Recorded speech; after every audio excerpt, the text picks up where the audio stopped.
నీ ఫ్యామిలీ, నీ ఫ్రెండ్స్, నీ మనీ, నీ పరిచర్య ఏదైనా లేదా నీ జీవితం ఏది చేస్తున్నా నీ బ్రతుకు అదిరిపోవాలంటే సూత్రం ఒకటే, సెపరేట్గా బతకాలి.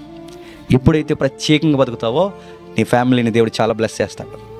నువ్వు ఎప్పుడైతే ప్రత్యేకంగా బతుకుతావో నీ ఫ్రెండ్ సర్కిల్ని దేవుడు చాలా బాగు చేస్తాడు.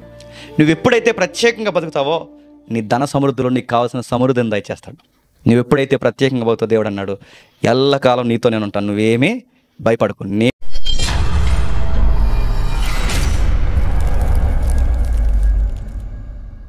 దానికి పాపం అంటే తెలుసా? ఎదుటోడిది ఏది తీసుకోకుండా నీకు నువ్వు బతకడం లోకానికి చెప్పండి నీతి, లోక సంబంధమైన నీతి, లోక సంబంధమైన పాపానికి ఇచ్చే డెఫినేషన్. కానీ దేవుడు ఇస్తున్న డెఫినేషన్ ఏంటి చెప్పిన? నీ దృష్టికి నువ్వు మంచోడు అనుకోవడమే చెప్పండి పాపం. అదేంటి ప్రభు అంటే అదే అంటున్నాడు, నీ మైండ్లో నుంచి ఆలోచించుకో, నా మైండ్లో నుంచి ఆలోచించు, నీ వృత్తిలోంచి ఆలోచించుకో, నా చిత్తం ఏదుందో తెలుసుకో, నా చిత్త ప్రకారం నా ఆజ్ఞలు పాటిస్తే నేను వచ్చి చెప్పండి వారితో నివాసం చేస్తాను. మీ ఫ్యామిలీ, మీ ఫ్రెండ్స్, మీ మనీ, మీ పరిచర్య అన్నీ అదిరిపోవాలంటే సూత్రం ఒకటేనండి. మళ్ళీ చెప్తున్నాను, నీ ఫ్యామిలీ, నీ ఫ్రెండ్స్, నీ మనీ, నీ పరిచర్య ఏదైనా లేదా నీ జీవితం ఏది చేస్తున్నా నీ బ్రతుకు అదిరిపోవాలంటే సూత్రం ఒకటే, సెపరేట్గా బతకాలి. ఎప్పుడైతే ప్రత్యేకంగా బతుకుతావో నీ ఫ్యామిలీని దేవుడు చాలా బ్లెస్ చేస్తాడు. నువ్వు ఎప్పుడైతే ప్రత్యేకంగా బతుకుతావో నీ ఫ్రెండ్ సర్కిల్ని దేవుడు చాలా బాగు చేస్తాడు. నువ్వు ఎప్పుడైతే ప్రత్యేకంగా బతుకుతావో నీ ధన సమృద్ధిలో నీకు కావాల్సిన సమృద్ధిని దయచేస్తాడు. నువ్వు ఎప్పుడైతే ప్రత్యేకంగా బతుకుతావో దేవుడు అన్నాడు, ఎల్లకాలం నీతో నేను ఉంటాను, నువ్వేమీ భయపడకు, నేను వచ్చి నీతో నివాసం చేస్తాను అంటున్నాడు. ఎంతకన్నా ధన్యకరం ఏముందండి? నేను వచ్చి నీతో నివాసం చేస్తానంటే ఎంతకన్నా ధన్యకరం ఏంటి? దేవుడు వచ్చి మనతో నివాసం చేయాలంటే నువ్వేమేమి ప్రవర్తిస్తున్నావు ఒకసారి చెక్ చేసుకో. కొన్నికి ఇలా బయటకు రోడ్డు మీదకి వెళ్ళిన వెంటనే నీకు ఏది తప్పులుగా అనిపించట్లేదంటే నువ్వు సంథింగ్ రాంగ్, నువ్వు కలిసిపోయి బతుకుతున్నావు. నువ్వు రోడ్డు మీదకి వెళ్ళి ఇంటికి వెళ్ళేసరికి నీకు 70 తప్పులు లోకంలో కనబడి వాటన్నిటినీ దాటుకుని నువ్వు ఇంటికి వెళ్తున్నావు అంటే నువ్వు గమనించు, దేవుడితో నువ్వు ఉండాలనుకుంటున్నావు, నీతో దేవుడు ఉండాలనుకుంటున్నాడు. కొరకే దేవుడు రాడంటే ఫోటో పెట్టేస్తే ఇంటికి రాడు దేవుడు. దేవుడు ఫోటోలు పెడతారు కదా, దేవుడు ఫోటోలు పెట్టేస్తే వచ్చాడు. ఈ గృహానికి అధిపతి క్రీస్తే అని రాస్తే వచ్చాడు. ఈరోజు నేను ప్రేయర్కి వెళ్ళి వచ్చాను, వచ్చే అంటే వచ్చాడు. దేవుడు ఎలా వస్తాడు తెలుసా? నా ఆజ్ఞను ఎవడైతే పాటిస్తాడో వాని వద్దకు వచ్చి నేను, తండ్రి, కుమారుడు, పరిశుద్ధాత్ముడు వచ్చి మీ యందు నివాసం చేస్తాం. త్రిత్వం వచ్చి మనలో నివాసం చేస్తే మన ఫ్యామిలీ ఎంత బాగుంటుందో ఒకసారి ఆలోచించండి. మన ఫ్రెండ్ సర్కిల్ ఎంత బాగుంటుందో ఒకసారి ఆలోచించండి. నీ వ్యాపారం ఎంత బాగుంటుందో ఆలోచించి, నీ ఉద్యోగం ఎంత బాగుంటుందో ఆలోచించి. ఎవ్రీడే దేవుడు నీతో ఉంటే నువ్వు వెళుతున్నప్పుడు ఎంత బాగుంటుందో ఒకసారి ఆలోచించు. ప్రమాదాలు ఎదురొస్తున్నాయి, ఇబ్బందులు ఎదురొస్తున్నాయి అంటే గుర్తుపెట్టుకో, నువ్వు సంథింగ్ ఎక్కడో లోకంతో కలుస్తున్నావు. నువ్వు కలుస్తున్నావంటే నీకు లోకం తప్పు అనిపించట్లేదు. నీకు లోకం తప్పు అనిపించట్లేదంటే పరిశుద్ధాత్మ నీ దగ్గరికి వచ్చి చెప్పండి ఒప్పింపజేయట్లేదు. ఆయన ఒప్పింపజేయట్లేదంటే ఆయన వచ్చేలాగా నువ్వు సిద్ధంగా లేవు. పరిశుద్ధాత్ముడు అంటే చాలామంది ఏమనుకుంటున్నారంటే కేవలం స్వస్థతలు అనుకుంటున్నారు. పరిశుద్ధాత్ముడు అంటే చాలామంది ఏమనుకుంటున్నారంటే పిల్లలు లేని వారికి పిల్లల్ని ఇవ్వడం అనుకుంటున్నారు. పరిశుద్ధాత్ముడు అంటే ఏంటి చెప్పిన? ఆయన నీలోకి వచ్చిన తర్వాత నువ్వు చదువుకునే పిల్లగాడవైతే నీ కాలేజీలో కలవలేవు. ఎక్కడున్నా ఒక విచిత్రంగా ఉంటావు, ఈడేటర్ ఎలా ఉన్నాడు అనిపిస్తుంది. ఆ విచిత్రమైన జీవితం లోకానికి వేరుగా జీవిస్తావు. ఆ వేరుగా జీవించే వాళ్ళతోనే దేవుడు అన్నాడు, నేను మీతో చెప్పండి నివాసం చేస్తానన్నాడు. ఈ సత్యముని ఇష్టపడాలి. ఈ సత్యం ఏదైతే వినబడుతుందో దీన్ని ఇష్టపడాలి. దీన్ని ఎవరైతే ఇష్టపడి దీన్ని ధ్యానించి ఒప్పుకుంటారో వాళ్ళతో దేవుడు నివాసం చేస్తాడు. 25 ఏళ్ళు బాగా వినండి. కుర్రగాడు సెటిల్ అవ్వాలంటే 25 సంవత్సరాలు 30 సంవత్సరాలు చదివితే కానీ సెటిల్ అవ్వట్లేదండి లోకంలో. 25 సంవత్సరాలు 30 సంవత్సరాలు చదివితే కానీ లోకంలో సెటిల్ అవ్వట్లేదు. మరి నువ్వు దేవుళ్ళలో సెటిల్ అవ్వాలంటే ఎన్ని సంవత్సరాలు చదవాలి? ఈ బైబిల్ లింగులింగమని 1 గంట చదివితే సెటిల్ అయిపోతావా? ఒక పూట తినంగా బైబిల్ చదవమ్మా, ఒక పూట తినంగా ఒక ప్రసంగం పూర్తిగా వినమ్మను, ఒక పూట పూర్తిగా దేవుళ్ళ గడపమ్మ, 1 గంట దేవుళ్ళ గడపమ్మా. కానీ దేవుళ్ళలో సెటిల్ అయిపోవాలి, దేవుడు వచ్చి మనలో సెటిల్ అయిపోవాలంటే దేవుడు అంటాడు, నువ్వెవరో నాకు తెలియదు. ఒక లోకంలో సెటిల్ అవ్వాలంటే ఒక 25 సంవత్సరాలు కష్టపడితే కానీ ఒక కుర్రోడు లైఫ్లో సక్సెస్ అవ్వకపోతే, నువ్వు దేవుళ్ళో ఎదగాలి అంటే ప్రత్యేకంగా ప్రాక్టీస్ చేయి. మాటలు మార్చాలి, చేతలు మార్చాలి, ప్రతి విషయంలో మార్చాలి, ప్రతి విషయంలో వేరుగా ఉండాలి, నీ థాట్స్ అన్నీ వేరుగా ఉండాలి, ప్రతిదీ ఆయన ఆజ్ఞ నెరవేర్చేలా ఉండాలి. ఎప్పుడైతే నువ్వు అలా నెరవేరుస్తావో దేవుడు ఖచ్చితంగా వచ్చి నీతో చెప్పండి నివాసం చేస్తాడు. ఇది ఎవరు ఒప్పింపజేస్తారో తెలుసా? పరిశుద్ధాత్మ. అదే 16:8 ఒకసారి చదవండి. 16:8 16:8 యోహాను సువార్త 16:8 ఆయన వచ్చి పాపమును గూర్చి, నీతిని గూర్చి, తీర్పును గూర్చి.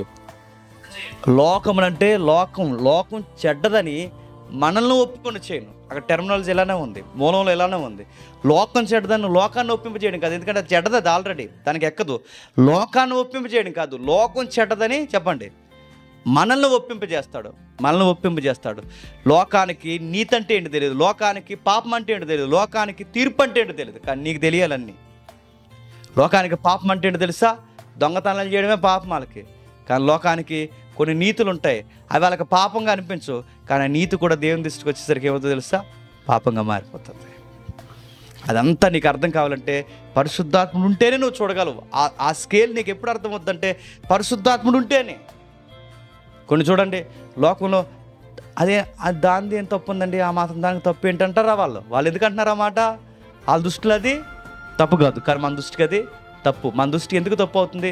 పరిశుద్ధాత్మ మనకు చెప్పాడు, ఇలా మనం ఉండకూడదని, ఇలా మాట్లాడకూడదని, ఇలా ప్రవర్తించకూడదని, మన ఫంక్షన్లు ఎలా ఉండకూడదని, మన కార్యక్రమాలు ఎలా ఉండకూడదని, మన ఉద్యోగంలో ఎలా ఉండకూడదని, మన సంసారం ఎలా ఉండకూడదని పరిశుద్ధాత్ముడు అడుగడుగుని చెప్తాడు.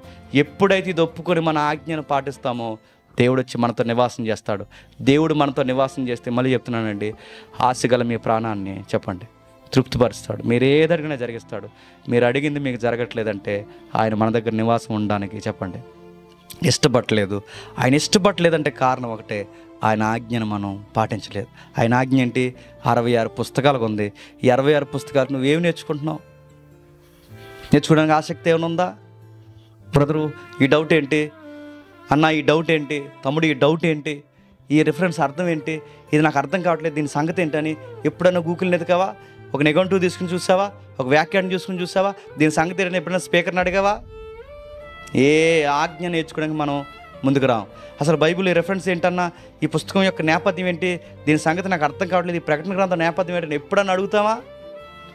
ఈయన ఆజ్ఞలు తెలుసుకోవాలి, పాటించాలని ఆసక్తి లేని నీతో దేవుడు ఉండాలని కోరుకోడు నువ్వు చేస్తున్న మూర్ఖత్వం గుర్తుపెట్టుకో. ఆజ్ఞను పాటించాలి, ఆజ్ఞ ఏంటో తెలుసుకోవాలి, ఆ ఆజ్ఞను ఏంటో తెలుసుకుని నువ్వు పాటిస్తే, ఈ వాక్యం ఏంటో నువ్వు పాటిస్తే ఆయన వచ్చి నీతో నాతో ఏం చేస్తాడు తెలుసా? నివాసం చేస్తాడు. ఆయన నివాసం చేస్తే మళ్ళీ చెప్తున్నాను, మన కుటుంబాలు పరిచర్య అన్నీ బాగుంటాయి.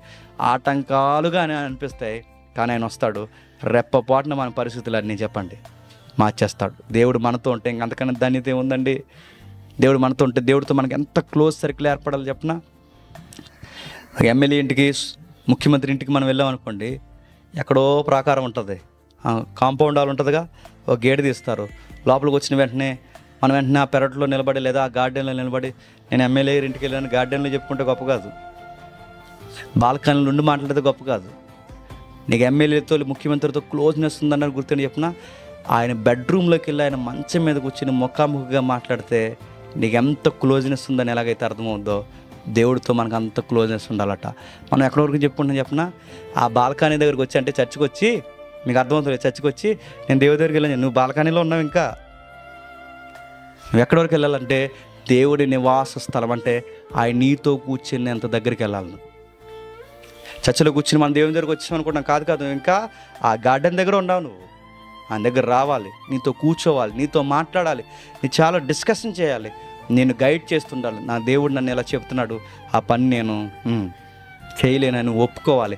ఆయన చిత్తం ఇందాక ఐజాక్ గారు అన్నారుగా, పరలోకమందు జరుగుతున్న ఆయన చిత్తము భూలోకమందు నీ యందు జరిగితే లోకాన్ని ఒప్పుకుంటావు. ఎస్, ఈ లోకం చాలా ఫ్రాడ్గా ఉంది, ఎందుకంటే ఈ లోకం యొక్క దైవం నేను నమ్ముతున్న దేవుడు కాదు, ఈ లోకం యొక్క దైవం సాతానుగాడే అని ఒప్పుకుంటా. అందుకే లోకంతో నువ్వు కలవలో. ఎవరైతే ఇలా ఉంటారో పరిశుద్ధాత్మ మీలో పనిచేస్తాడు. దేవుడు మిమ్మల్ని దీవించును గాక. ప్రార్థన చేసుకుందాం. ప్రేమగల తండ్రి, కృపగల దేవ, ఎవరైతే ఈ సిరీస్ ఫాలో అవుతున్నారో తండ్రి, తండ్రి ఖచ్చితంగా తండ్రి వారి పరిశుద్ధాత్మను అనుభవిస్తారు దేవా. లోకాన్ని ఒప్పింపజేయడం అంటే తండ్రి మాకు లోకం చెడ్డగా కనిపించేలా ఆయన ఒప్పింపజేస్తాడు తండ్రి. లోకస్తుల్లాగా తండ్రి ఉండలేము, లోకస్తుల్లాగా తండ్రి మేము కలవలేము, లోకస్తుల్లాగా కార్యక్రమాలు జరిగించలేం, లోకస్తుల్లాగా తండ్రి అధికారాల కొరకు ఆస్తుల కొరకు పోట్లాడలేం, లోకస్తుల్లాగా తండ్రి పేరు ప్రఖ్యాతుల కొరకు మాట్లాడలేం. ఒకవేళ అలాంటి మాటలన్నీ మన నోటంటే వస్తున్నాయంటే మేము లోకాన్ని ఇంకా విడవలేదు తండ్రి. ఇంకా అధికారాలు, ఇంకా సంపాదనలు, ఇంకా తండ్రి సుఖాలు, లోకంలో తిరగడాలు ఇవన్నీ మాకు నచ్చుతున్నాయంటే తండ్రి మేము ఎప్పుడో తండ్రి లోకానికి దగ్గర అయిపోయామని తండ్రి చెప్పకనే ఒప్పుకుంటున్నాం దేవా. లోకంతో అందరిలా మేము తిరగలేం, అందరిలాగా మేము కూర్చోలేం, అందరిలాగా అధికారాలు మేము అడగలేం, అందరిలాగా తండ్రి రోడ్ల మీద నిలబడి తండ్రి పనికిమాల పనులు చేయలేము అన్నప్పుడు తండ్రి మీరు మాతో ఉంటున్నారనడానికి ఎంతకన్నా అర్థం ఏం కావాలి దేవా. మేము ఎప్పుడైతే తండ్రి ప్రత్యేకంగా జీవిస్తామో మా కుటుంబాలకి, మా స్నేహితులకి, మా చుట్టుపక్కల ఉన్న వారికి తండ్రి ప్రాణమనంటిన వారికి కూడా మేము నచ్చం తండ్రి. ఎందుకంటే మా భక్తి కలిగిన మాటలు వాళ్ళ లోక సంబంధమైన మాటలకి పొసగవు. వాళ్ళకు మాకు తండ్రి రాపిడి జరుగుద్ది, వాళ్ళకి మాకు పొంతన కుదరదు, వాళ్ళకి మాకు స్నేహం ఏర్పడదు, వాళ్ళు మేము కలిసి జీవించలేము తండ్రి. తండ్రి మారు మనసు పొందిన వారిని ఇంకనూ రేపండి, ఆజ్ఞలు పాటించే తండ్రి ఆ యొక్క ఆరోగ్యకరమైన వాతావరణం మాకు దయచేయండి. మీరు మాతో నివాసం చేయాలంటే షరతులు ఉన్నాయి తండ్రి, ఊరకే మీరేం వచ్చి మాతో నివాసం చేయరు తండ్రి. మేము కొన్ని వదులుకోకపోతే తండ్రి, మేము కొన్ని మానుకోకపోతే, కొన్నిటిని తండ్రి మేము దూరం చేయకపోతే మీరు మాతో ఉండడానికి తండ్రి మీరు ఏమాత్రం ఇష్టపడరు తండ్రి. అది ఏమేమి ఉందో విశ్వాసులుగా తండ్రి మేము గ్రహించుకోవాలి. ఎంతసేపు తండ్రి ఎదుటోళ్ళని చూసి పేర్లు పెట్టడమే తప్ప మాలో ఏముందో తండ్రి మమ్మల్ని మేము పరీక్షించుకోకపోతే తండ్రి మా జీవితాలకి మీకు ఎంత దూరం పెరుగుతుందో తండ్రి మాకు అర్థమవుతుంది. మీ ఆజ్ఞను మేము పాటించాలి. 66 పుస్తకాలు ఏంటన్న తండ్రి తెలుసుకునే ప్రయత్నం మేము చేయాలి. ఇది జరిగించినప్పుడే, ఈ సత్యము నేర్చుకునే ప్రయత్నం మేము చేసినప్పుడే తండ్రి మాతో ఉండడానికి మీరు ఇష్టపడతారు. మీ ఆజ్ఞలు తలదించే మనసును మాకు ఇవ్వండి. ఇంకనో తండ్రి పరిశుద్ధాత్మ శిరీష్లో తండ్రి అనేకమైన తండ్రి మాటలు మాకు అందించి, జ్ఞానం మాకు నేర్పించి, లోకాన్ని ఎక్కిరించేంతగా ధైర్యం మాకు అనుగ్రహించండి తండ్రి. ప్రత్యేకమైన ఆత్మీయ జీవితంలో ఉద్యోగాన్ని మాకు నేర్పించండి. మా మైండ్లో ఏదైతే ఉందో తండ్రి అవి చెబుతున్నవి మేము చేయకూడదు దేవా, దాని ఇష్ట ప్రకారం మేము జీవించకూడదు తండ్రి. మీ చిత్తం ఏది ఉందో ఆ చిత్తం, మా చిత్తవృత్తి కాక మీ చిత్తం జరిగించినప్పుడు తండ్రి మీకు ఘనమైన పాత్రలుగా మేము మారగలం. ఎవరికి అర్థమైన వారు ధన్యులు తండ్రి. ఈ మాటలు ఎవరైతే అర్థం చేసుకోలేకపోతున్నారో నాకు తెలుసు వాళ్ళ జీవితాల్లో ఇంకా ఆత్మ పని చేయట్లేదని తండ్రి. మీ చిత్తమైతే వాళ్ళకి ఆత్మను అనుగ్రహించండి, ఆత్మను దయచేయండి. ఆత్మదేవుడు ప్రత్యేకత వారికి తెలియచేయండి. క్రీస్తు నామమున ప్రార్థన సమర్పిస్తున్నాం తండ్రి. ఆమేన్.